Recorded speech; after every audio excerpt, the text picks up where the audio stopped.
A very good morning to all of you. And as the editor of Entrepreneur magazine, I'm delighted to be here.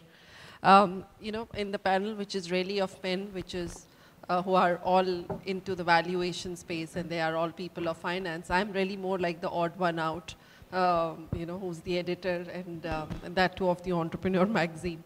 But my interest primarily in the summit came from the fact that when I see an industry getting organized, it brings much more opportunities, it brings a much bigger ecosystem to fall into place, which is very delightful, which is always good to see in the sense that where this industry might just go, what other industries it might just help. So coming from that sphere, when I read about the Valuation Summit, it sort of got me interested. And then of course at Entrepreneur, we sort of deal so much with startups and we write so much on mergers and acquisitions that this was of big interest to us, that how does it really all emanate from, and what is the building or the stem process of the entire valuations to happen. Thankfully, we have such a huge startup ecosystem that is emerging in the country, and by sort of the very foundation, the startups can only survive if at all they sort of understand the whole M&A process, because that is going to be instrumental for their survival. Not all of them will get funding, not all of them will be able to survive in the long run, even after they've raised funding. So eventually what they would need is to find options, not just to and I mean, there is no badge in being a failure as a startup. Idea is to see that if a good product or a good idea has been developed, it needs to go into an M&A space and find, let's say, cohabitate with another business which could be of similar line. And I think that's an ecosystem which all of you who are from the valuation industry need to look at very, very closely, because that's where the action is. I do understand there's a whole panel which is going to happen later in the day on startups, but I do see a big opportunity over there, and while it may be small, but the bigger M&A would actually be happening in that particular sector for all of us to understand. So I've got a very, I've had 5 minutes to sort of chat with the entire panelists, and I can tell you they're sort of all excellent from where they are coming from, and how they are seeing the industry growing. And the whole valuations and the way they are being happening, or the people who have been behind them, is going to go in for a super change, since particularly the Institute of Company Secretaries of India, Mr. Rao is here with us today, has taken a different view in terms of the regulation that has come out, sir. You've also instituted a formal training course for valuators to happen. Now, having said that, I would want to understand from you, what do you see and how do you see this change happening with people who are going to be taking this particular training program? How do you feel they would be better than what they were before? And how they'll be able to raise the bar in terms of the work that they are doing and the valuations that they are able to generate for the industry? Let me clarify first this. There are two types of training which ICSI is through our ICSI registered valuers organization we are planning. One is for the examination oriented, and second is subsequently once you qualify again practical oriented things. The first one is definitely gives a basic orientation which is required for the exam, because all are professionals. First of all, allotting a time, a specific time in this running life is difficult, but this 7 days, 6 days course makes them to sit and understand what is their knowledge and sharing their experiences, because they are already familiar with valuation. So a platform is created to share among the peers as well as along with the experts also. A grooming will happen in that thing. That will help them to qualify the exam which is prescribed by IBBA. Then subsequently, the course, the way we designed the case studies and the real life stories and other things also help them to handle immediately. Hands-on experience will help them to handle the real valuation assignments. So ultimately we designed in such a manner. Definitely I'm sure all the registered valuers through our ICSI RVA, definitely they will be successful in both ways, in exam as well as in experience and the practice also. And I mean, since is it going to be, I mean, in the future one-time training, or do you see that there should be a need for people to come back and sort of In fact, one way the regulation insists for the continuous education. that is through credit hours and other things. Keep aside the regulation. The violation is an emerging area. We need to have a regular training at regular intervals and sharing the practical difficulties in terms of the law, because law is insisting now, I think, as I told in the inaugural speech also, all these days it's a market-driven approach with a commercial concept actually. Say banks used to get the land and building for their requirement. Now trainers also limited purpose. Some trainers are only for the land and building. Some trainers are meant for only intangible assets. But now you are entering into the shoes through the regulation. You are supposed to handle all the things at one place. Correct. And you may take the support of other fellow professionals, but ultimately you are accountable and responsible to the law, which is as per the Companies Act, as per the Insolvency Bankruptcy Code. You are the person at the front end. So your supporters may be there in the back end, but ultimately you are accountable. So at the juncture of this transformation, understanding the whole scope of the value of the assets, definitely there will be practical difficulties because law approach is always different from the market-driven approach. So these type of things will help them to come out of all these things. Sure. I think that's a very helpful step, and I mean the fact that they'll be able to get a more recognized training program would eventually help them further their careers. You know, I'm going to ask this from Mr. Rajan and from Sahil. Considering that we are going into a more regulatory regime in the whole valuation space, what is the importance of valuations in financial reporting? That's the #1 step to sort of establish that, you know, why do we really need that financial reporting? I mean, while, you know, there is a juncture which will help us to prepare how, but why is the more important part of it, and where do these opportunities of financial reporting are arising more in India as India changes, as we become more digital as a nation? So what is the importance of valuations in financial reporting? So Rajan, would you like to take that first? Yeah, good morning everyone. What you raised is a very valid question, and I would just like to go into a bit of the history, the way these guidelines have come in. Originally the committees were started around 15 years back. It has taken us 15 years for a concept of registered valuers to come into place.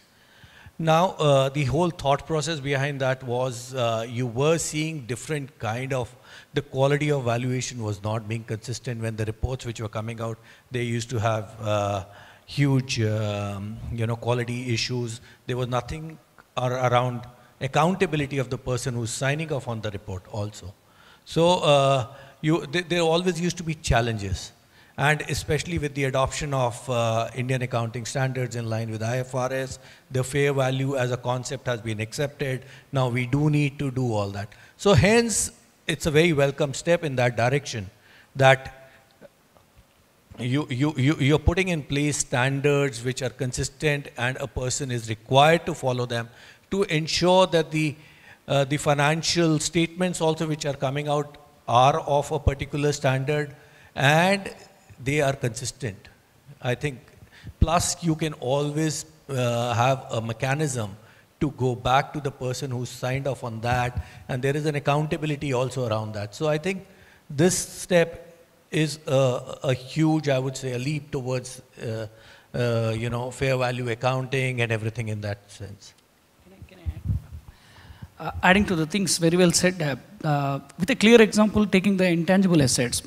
Law started in the Companies Act 1956 with AS 26. Thereafterwards, through IFRS, it has come to India's 38. Now, international valuation also talking about the reporting and disclosure.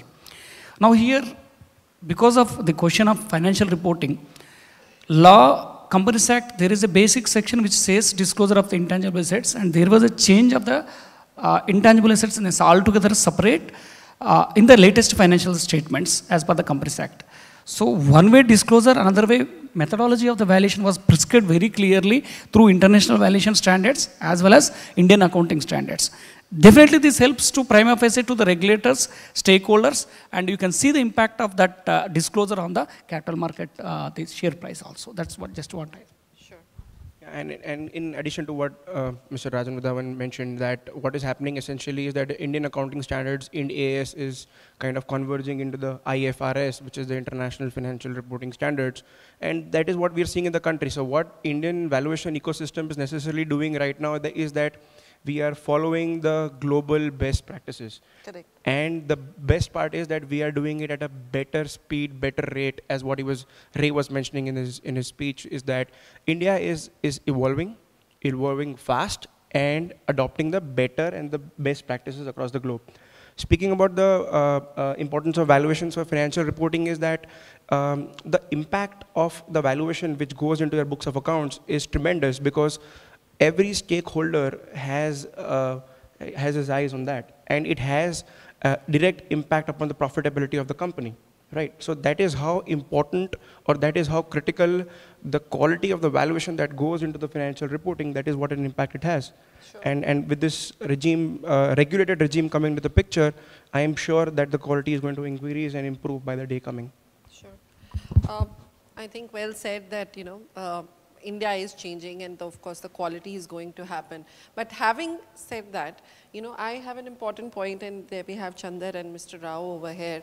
I would say as valuators yourselves, are you completely happy with the kind of professionalism that exists in the valuation space today? Where do you think the gaps are? What do you think, how do you think these gaps will be covered? Do the methodologies that we are using for valuation, are they in tandem with the international standards, or do they need to emerge? There are new industries emerging, technology, AI, so many things. Is like this one rule of thumb, which is the discounted cash flow method or the transaction method, wouldn't it be like, one sort of thing fits all? Does it work? Yeah. So, see, we need to look at a background. So, we need to segregate before 18th of October 2017 and after that. Because before 18th of October 2017, there were only some regulators prescribing certain methodologies in certain cases. And if you take a holistic approach, those methodologies can in fact be contradictory to each other, in the sense that one transaction of issue of shares may require different methodologies under different laws. So after 18th of October, there is a regulation.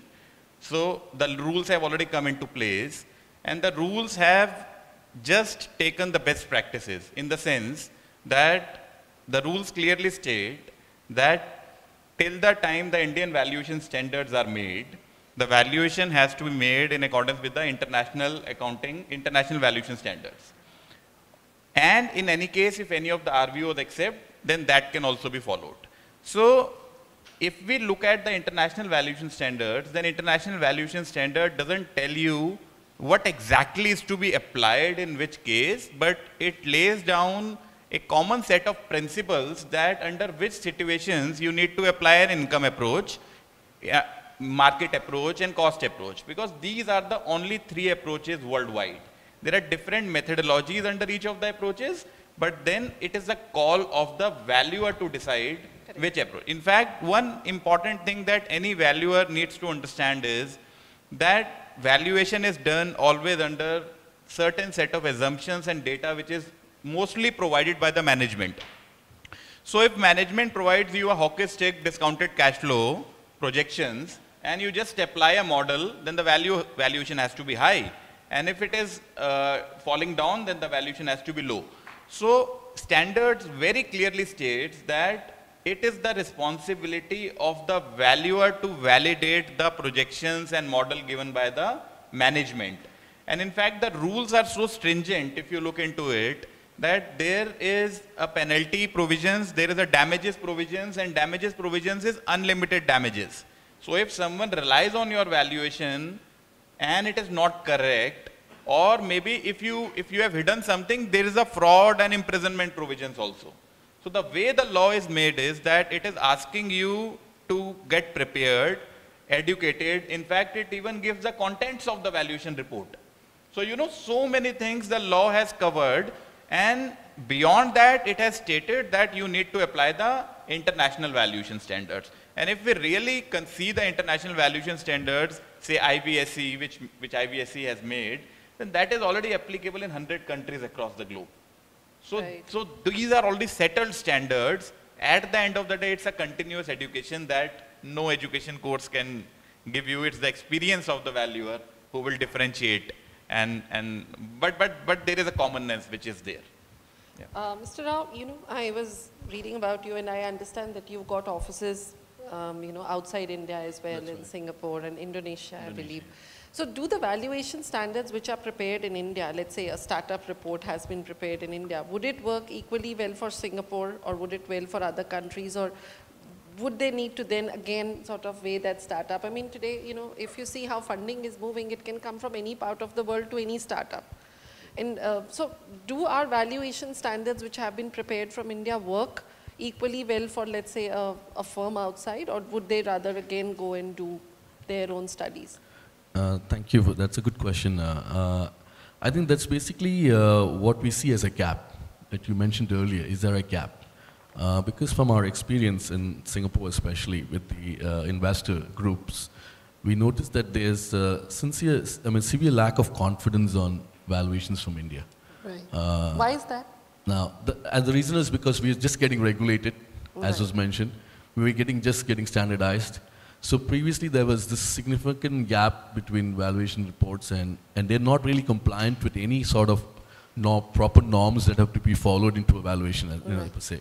So all these were happening. So as a result, there was a lot of confusion and investors were like uncomfortable. So obviously, as you said, they would go back and do the valuation again, right?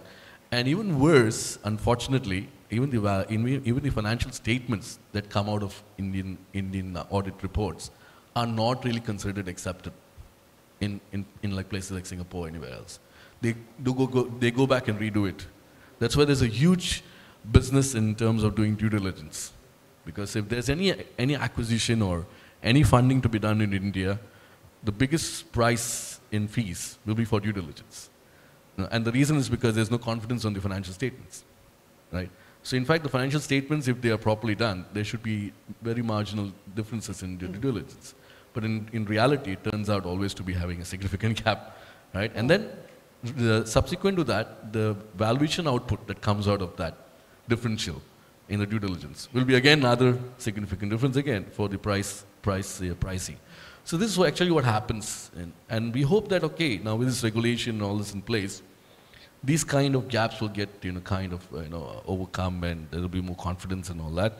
And more importantly, once you start stating we are following international valuation standards, and there's some process in terms of people who are doing it have gone through a process of being qualified and all that, through the course and examination and all that, will probably give some sort of sense of comfort, hopefully, and then hopefully in time there will be more confidence on that.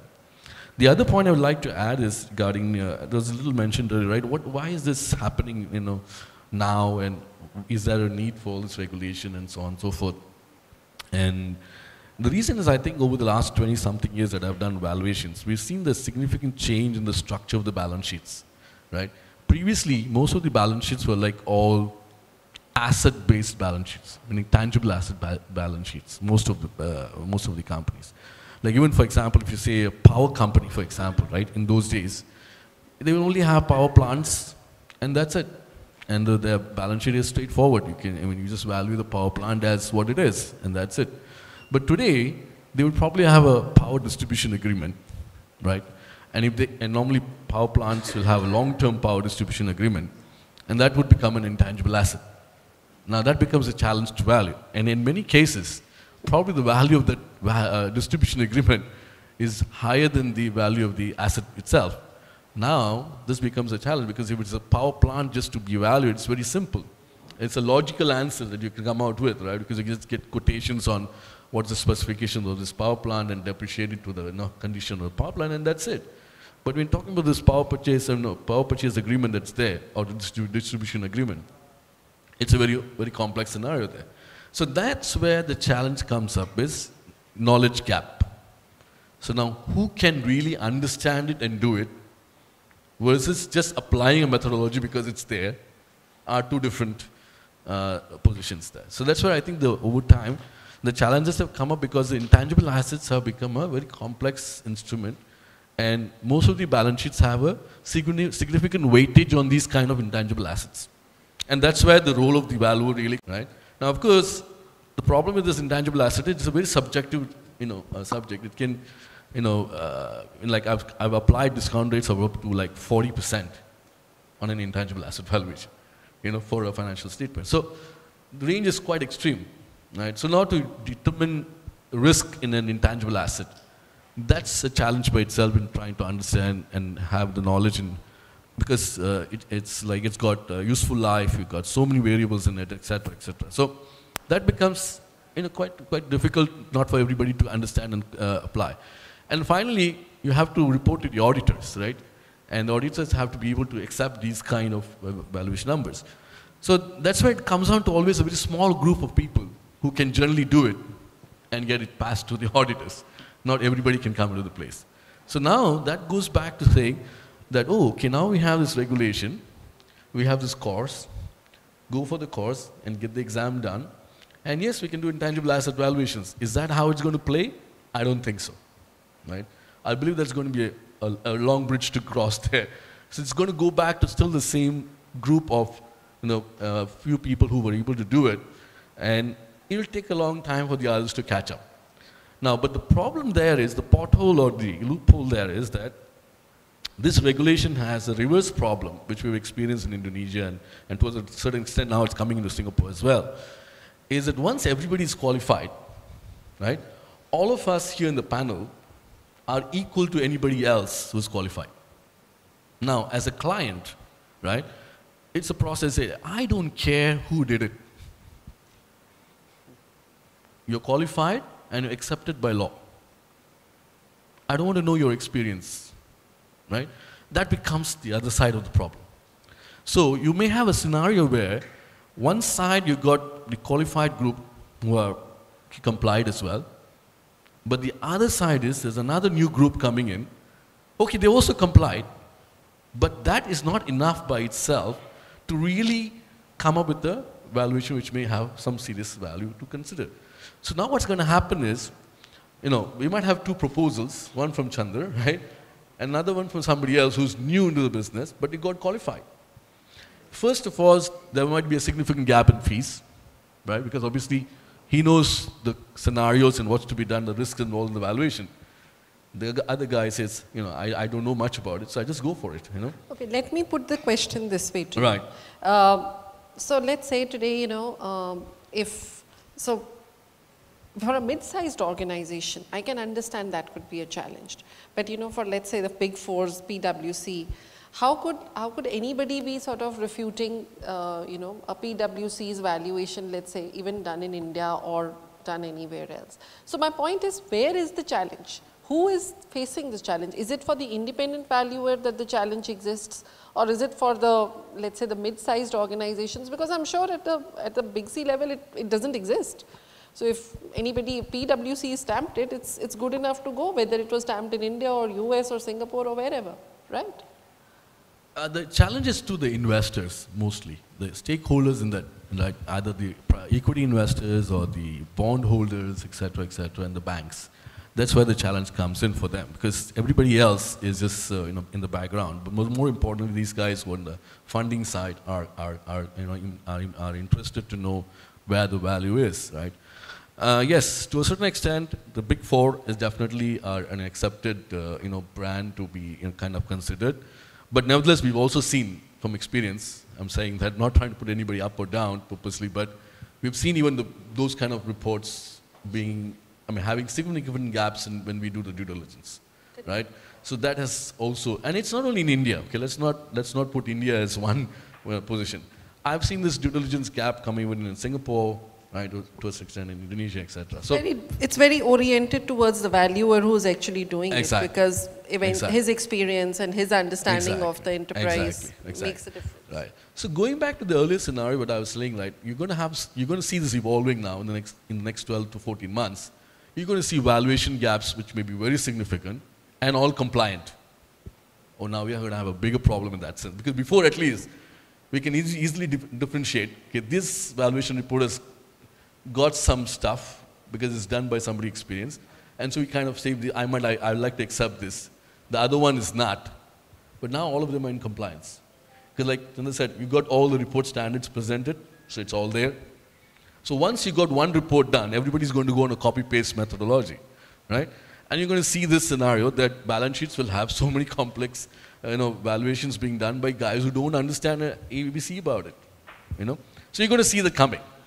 So the other side of the regulating in the industry, you're going to see this pothole coming up, that you will see these two kind of reports. Now that's when the market is where the determinant comes, right? So then it goes back to purpose. If somebody's putting real money into the business, they will like to go for the guys who know the stuff. They don't want to take a risk on, they want insurance on that. But if it is for compliance purposes, we are all not going to be called. We are all not going to be called. I guarantee that, right? The negotiation with the client is going to be, what's not fees? Can you give a valuation of X or not?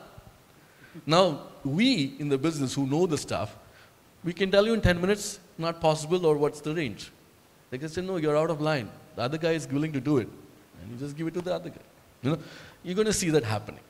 That's the downside of regulating it. Because now all of them are compliant. Correct. You cannot go and say this guy is not compliant, because why? He's passed the exam and he's cleared. You can say, but that's not good enough as knowledge base to do this. Unfortunately, that's where it stands. See, eventually going forward, it will still be the market which will determine everything. And that is one of the reasons why in a lot of countries, there is still no regulation required for valuation. We going ahead with it. There is, for certain thing, there is something equivalent in Russia. For certain specified this thing which is require filing with the regulators. So Indonesia has done it. Singapore is going towards that thing. Like in the Big Four, we standardized the valuation methodologies way back in 25 years back. So there is nothing around this thing, but eventually it will be the market which will still determine to whom they will like to go for the valuation, what is the purpose of the valuation, what is the credibility of that individual person. Let me tell you also that when you go into, say, for an international arbitration or anything, then over there, it is you as an individual brand who's going there. There's nothing behind in the form of an organization or what is backing you.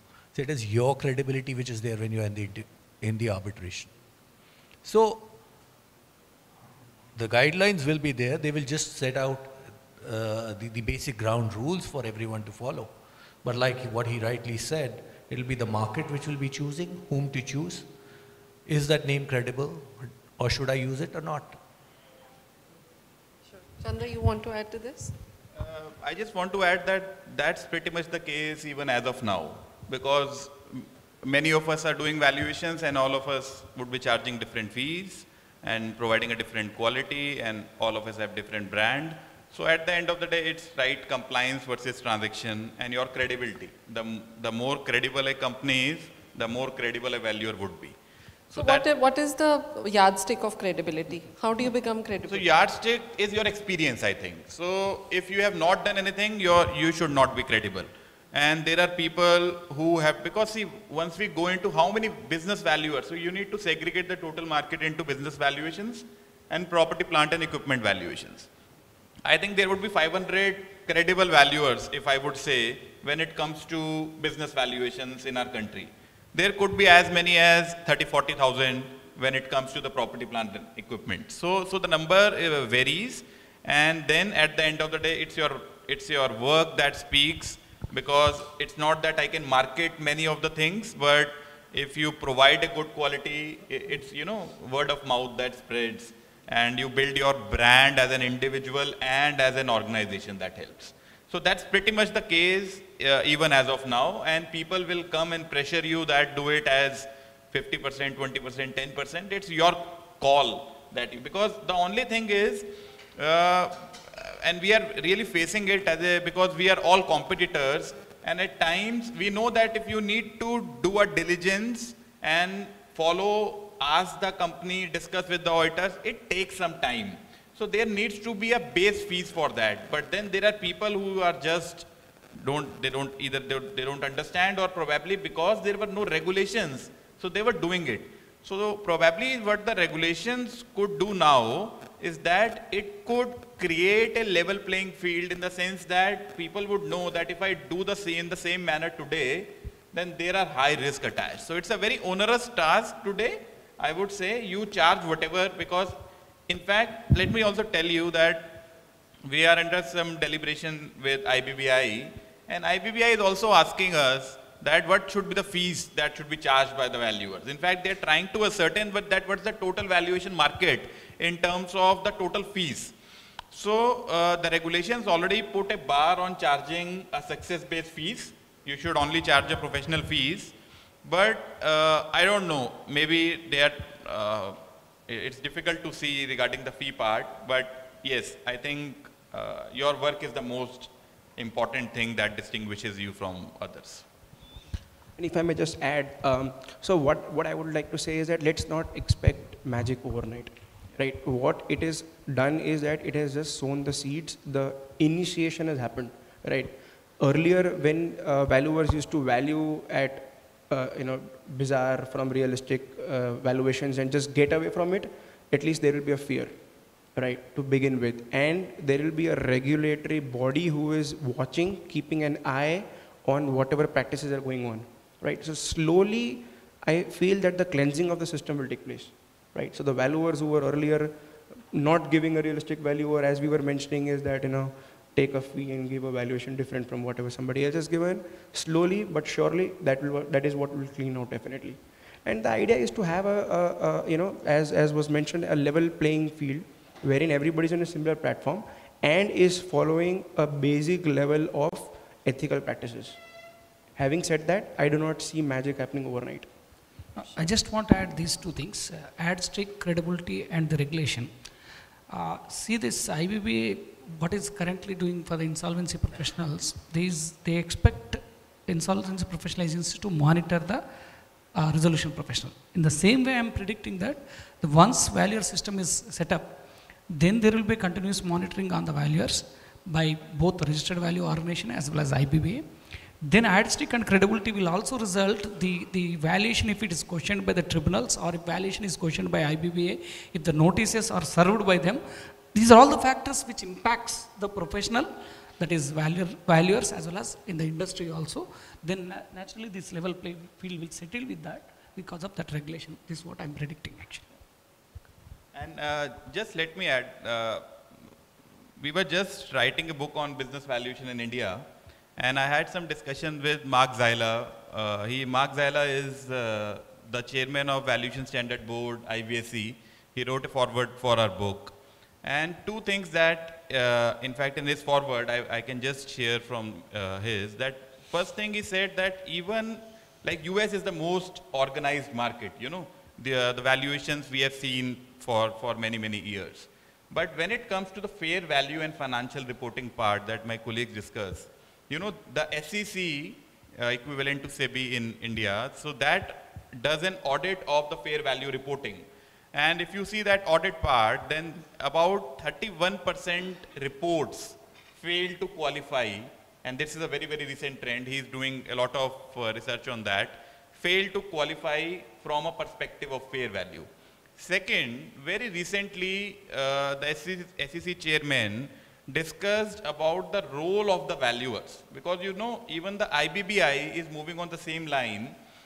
The role of the valuers, how are they doing valuations in an ethical manner? And does the valuation build the public trust? This is a very, very important point, because the point is fees is paid by the client and reporting is for the regulators. So this is typically same case in all the professional assignments. But yes, does our valuations on which a person is lending finance, a person is acquiring a company, does it build the public trust is very, very important. And in fact, again, Dr. Sahu of IBBI is also of the view that professionals and valuers are accountable to the government at large. So at the end of the day, it is your credibility. And let me just take you through a small topic in the registered valuer regulations. Now, registered valuer regulation asks a person who is going to be a valuer to be a fit and proper person. A chartered accountant, company secretary or cost accountant is not required to be a fit and proper person. There is no regulation which states that. A merchant banker is required to be a fit and proper person. This is how the law it is. And the fit and proper person guidelines have been brought in the registered valuer rules also. And they have defined what is a fit and proper person in the sense that the ethical practice, the financial solvency, and so many other things. So, you know, it is a highly onerous responsibility which has come up. And now it is upon the valuer to take that call and do it. Because at the end of the day, regulators would say that we have prescribed guidelines, and ICSI, ICMAI, ICAI are just the education providers and monitoring. But the regulator is different. You know, just like we have seen audits, ICAI had been the auditor, but now NAFRA has come. So NFRA is now the auditor, so there would be more stringent penalties, and you know, these 32 auditors who have just resigned. Sure. It speaks in itself, because there is a fear. So that kind of fear, it's not that something was not there before, but probably it's a time that, yes, regulators, professionals are saying, if it is not done, let us avoid it. So, you know, one of the points which was given for discussion here was the evolving ecosystem for business valuation. Now, my point is, do you see, and you know, you're right to say that it's very hard to sort of build that credibility, and it does require a lot of experience for a valuator to be able to do a good job or, you know, give a decent valuation. Do you think some specialization going forward would make a difference? I mean, let's say there are some valuers who might say that, or they might just sort of, because kind of work they've done is more in the manufacturing sector. So they might just become, you know, more credible for manufacturing, and there's some go-to valuators for, let's say, service industry or agriculture industry or so on. Do you think in the world, is there some sort of such excellence that does exist, and it could be a way forward for India? Yeah. So you see, already the asset classes have been segregated, right? So asset classes, either it's a business or land and building and plant and machinery. So one is not jumping into the territory of other. Now, once we come into either of these, then there is a issue of sectoral expertise. So in fact, that already exists. And if a client comes to you, he wants you that if it's a pharma company, how many pharma companies? Because, you know, valuation is actually beyond the number crunching. It doesn't start from the numbers. You need to, even if you do valuation today, you need to be compliant with the rules. Only thing is, you need not be a registered valuer. That is a Let me just also add on this. This registered valuer valuation is required only for certain specified purposes, or when you're complying with a legal requirement where it is prescribed. For other stuff, you can still continue to do what you're doing. But what you need to keep in mind is, and I think Mr. Rao will also share this while we're putting up all the RVOs are being set up, like what he rightly said. You know, you will be qualifying through an exam and all that, but valuation as a profession and as if you're going to practice it, it does come with a lot of experience. And that is not something which you can learn in the classrooms. It is judgmental.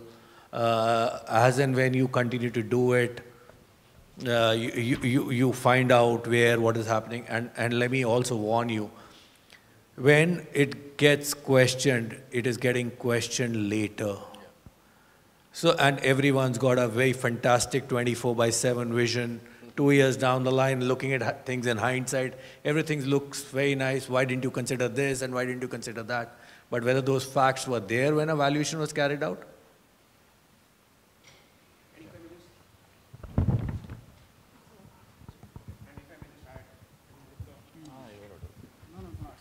So if I may just add, so the IBBI mandates 2 valuations to be done, right? And if there is a significant difference in the 2 valuers, there is a third opinion which has to be taken, right? So yes, to answer your question, there can be subjectivity, but that subjectivity can primarily be because of the assumptions that each valuer has taken basis his experience and expertise in that specific sector.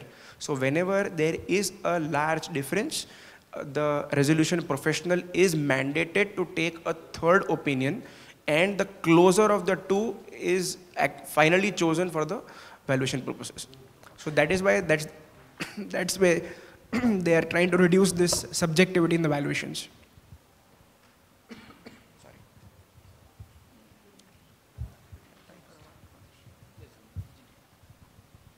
Jagdish Mistry, I am government registered valuer. I'm an engineer, cost accountant, company secretary, chartered engineer, and government registered valuer. And valuer Can you with please a number put of the banks. mic closer? Sorry. Yeah. Sorry. I am Jagdish Mistry from Ahmedabad. I am an engineer, cost accountant, company secretary, chartered engineer, government registered valuer, and practicing today with a number of banks and institutions, including business valuation. My simple submission is, valuation is just not a figure, but it calibrates different knowledge, wisdom of art, science, social, economics, local law, regulations, and many human and potential hidden dimensions. Richer the dimension, assumption, facts, and figure, and many such aspects, richer and real shall be the valuation. This is my submission to the group. Secondly, as per the IBBI, particularly for the real estate and the plant and machinery and the current assets, there is called the inventorization.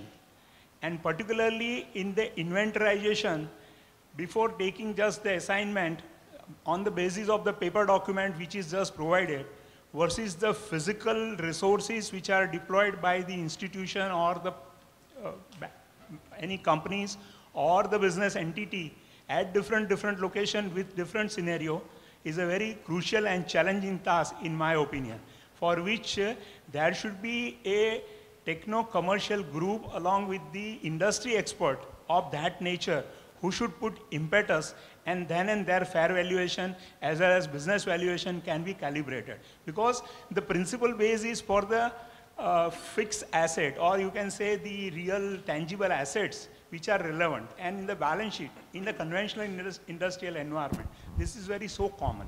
So what I want to sum and substantially submit is it requires now a lot of challenges to the people to work in the field, give the facts and figure, and then attempt to calibrate it. Thank you. No, what you said is perfectly right. We did a lot of liquidation valuations, say, under the IBBI requirements. I had at a particular point of time around 20 people going all over the country, looking at the plant and machinery, what is there, the raw material and inventory. Now, there's always a challenge now. What will happen is your liquidation, or once you come for a valuation, already perhaps a lot of that raw material would have got converted into finished goods, or a lot of that finished good have already got sold. So valuation is always carried out on a particular date. And you will face all these challenges. Then you end up getting into a corroboration only of what has been done on that date or what things existed on a particular date. You cannot say about the raw material and all that if it has already got consumed, or if the finished goods has already got sold from what on the valuation date, what they existed, and today you can only corroborate all that. And what you rightly said, the reports and everything do come out of what exercise or what diligence the valuer has done. And it really comes out once you take a look at the report.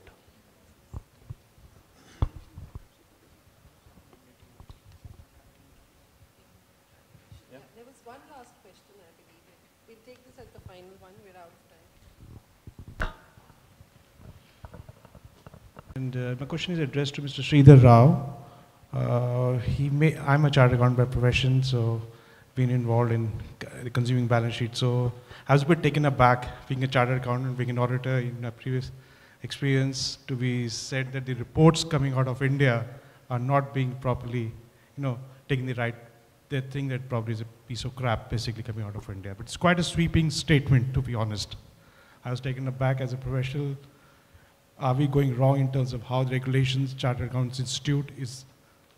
So this is something I just wanted to have a little more insight into. Could you share some examples, maybe not disclosing the names, but what has really prompted you to make such sweeping statement like this?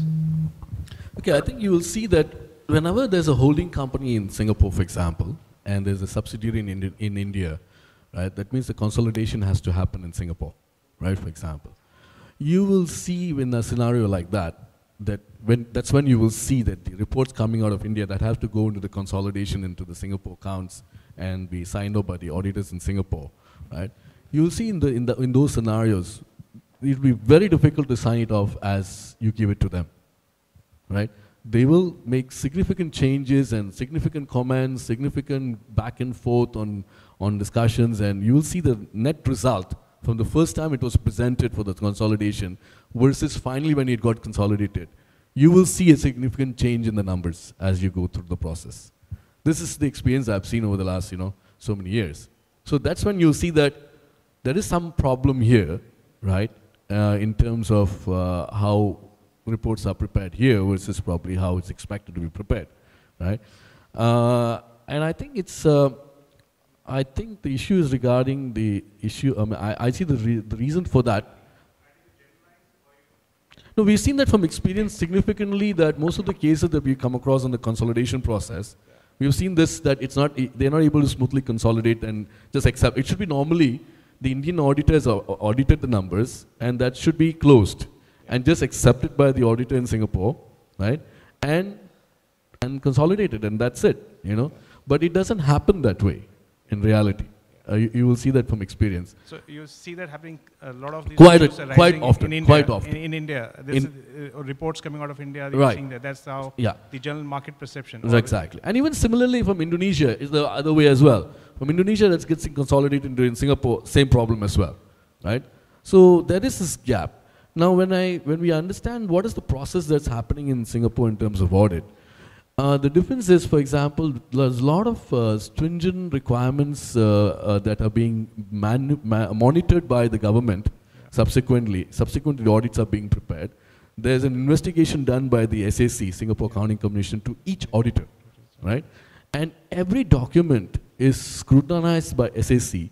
And even if one document is not in compliance as they wish it, they are fined significant amounts of money, like, $1 million or a couple of $1 million. It's like a regular fine that's going across the auditors in Singapore, right? If anybody doesn't follow, even a small one piece of paper is missing as they feel it should be there. Yeah. So that kind of extreme stringency is not in play in our markets. Let's be honest about that, right? So that, I think, where the gap comes up. As a result, we see this, right? So for example, when you talked about, somebody was talking about the current assets, right? For example, how we look at current assets overall normally here versus how they look at it there, the stringency level is significantly higher.